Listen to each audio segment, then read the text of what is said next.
call him, no answer. Call him again, no answer. Call back and say, hey, he's not answering. She goes, oh, well, you know, there's a spare. There's a spare key. I'll tell you where it's at. So I get the spare from someone else in the building and I go to his door.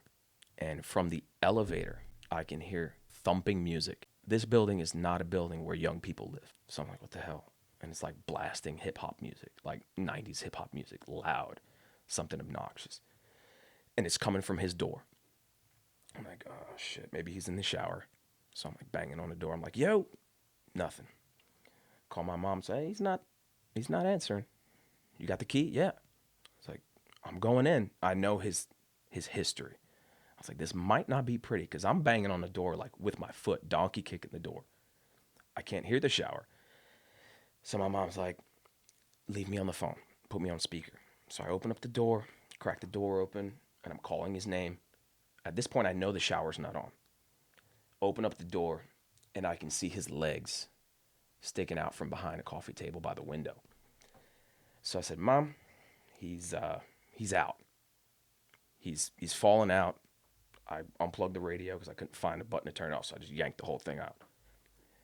And she's like, is he dead? I said, I don't know, but I could see him breathing. I said, nope, he's not dead. I said, I'm going to have to call you back because now I've got to call 911. 911. So what it looks like, he just slumped back and fell. So I don't know. He's had a history of like high blood pressure and stuff like that. So I don't know if he passed out. So I'm like there and I'm shaking him. But then I start seeing things near him, certain paraphernalia. And I'm like, you motherfucker. You know, you told me this was over. And I'm like, all right, well, push that aside. I got to make sure he's not going to die here. So, you know, I lay him flat, do that whole recovery position, roll him on his side, try to get him to respond. I like shake him. I'm calling his name, nothing. And I smack him. Maybe I shouldn't have done it. But then I got another one in for good measure. That one was for me, for anger. And it was like if I just smacked the wall, there was no give, no response, nothing. It was just the snoring of, I'm like, all right, well, he's breathing. But so that I had to deal with that. And then after all that subsided, I called Halsey, called my buddy Bub. I'm like, hey, man, explain the situation because he's the only one that'll give it to me straight. I said, I'm not feeling too hot about how I responded about that. He's like, why? What happened? I was like, I didn't care. As I called the ambulance and I waited for the ambulance to arrive, I know he's alive. He's breathing. I said, I sat on the couch directly across from him and I looked at him the same way that I look at my dog sleeping. Like it didn't trigger an emotion. I was just looking at him like, there's nothing I could fucking do now. Like I wasn't angry. I wasn't sad.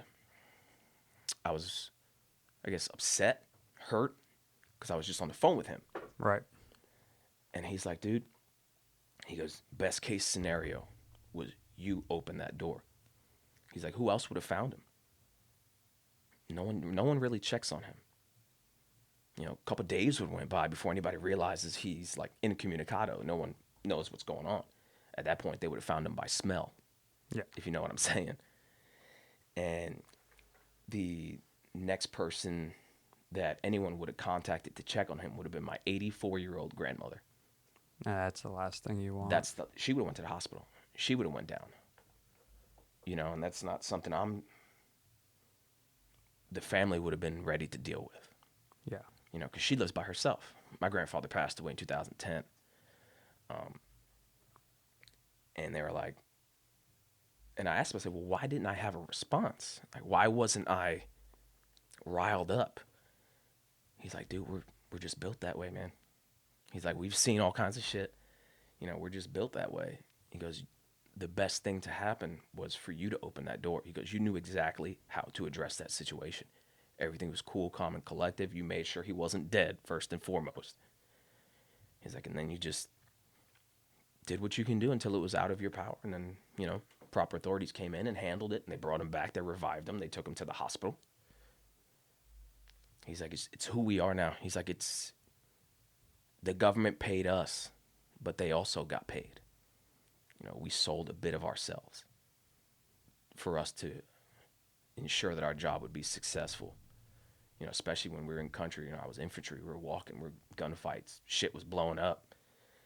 And He's like, that's just who we are now. He goes, the world needs people who don't freak out.